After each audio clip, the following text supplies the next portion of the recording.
So about Gear 5th, I won't even really bother having a spoiler warning up, with one reason being that you would be spoiled by the title of the video. Whatever I end up deciding to make it, something along the lines of Gear 5th New Awakening, but also the fact that it is literally all over the internet. Unless you had no access to the internet in the last week, I really doubt you still have not heard about it. On YouTube and pretty much everywhere else on social media, everybody is talking about it. Luffy got a new gear, which is his Fruits Awakening in the latest chapter. Pretty much everyone guessed it was Luffy's awakening from the last chapter, but I don't think anyone thought the awakening itself would be Gear 5th. We got a lot of new information on Luffy's fruit, and got a pretty good idea of how Luffy's awakening works. So I wanted to talk about it today, how Luffy's new awakening works and what has changed about the fruit. Before that though, like and subscribe for future content. First thing I want to say is that Luffy's fruit might confirm something about devil fruits in general. The fact that the world government might be able to influence devil fruits, at least to an extent. When somebody eats a devil fruit, they instantly know what the fruit is and what it does.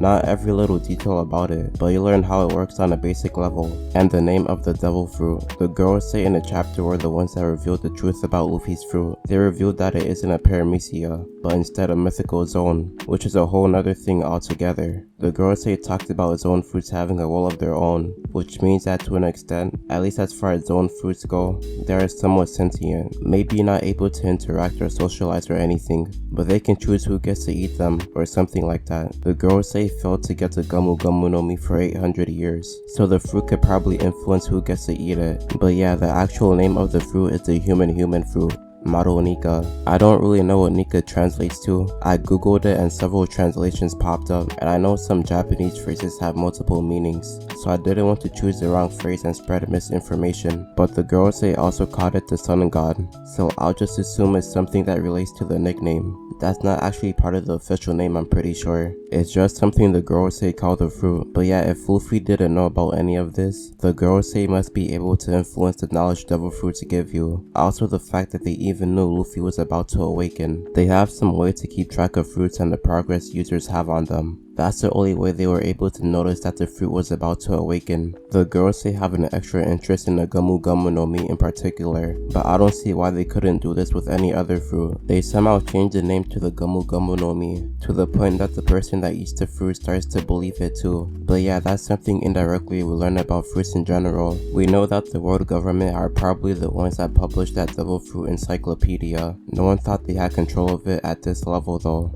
But on top of that, we also got a pretty good idea on how Luffy's new Gear 5th works. The Gorosei gave a little bit of a description of the awakening, but it could do a little more than what they mentioned.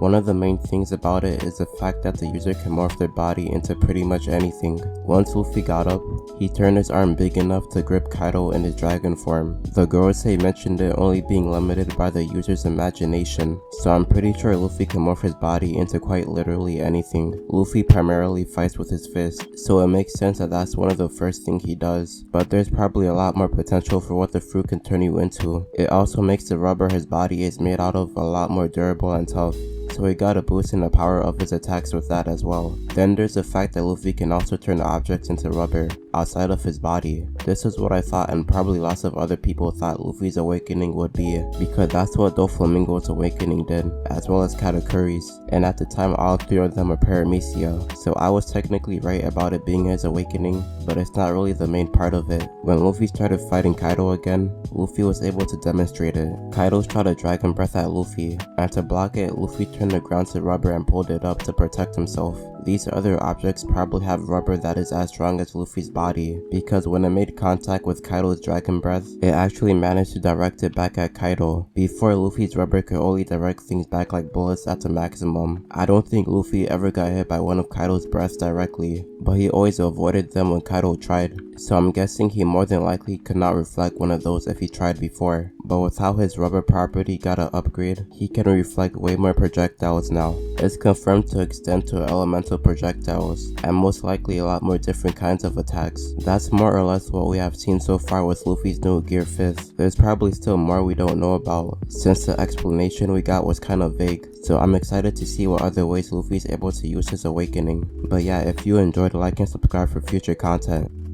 Peace.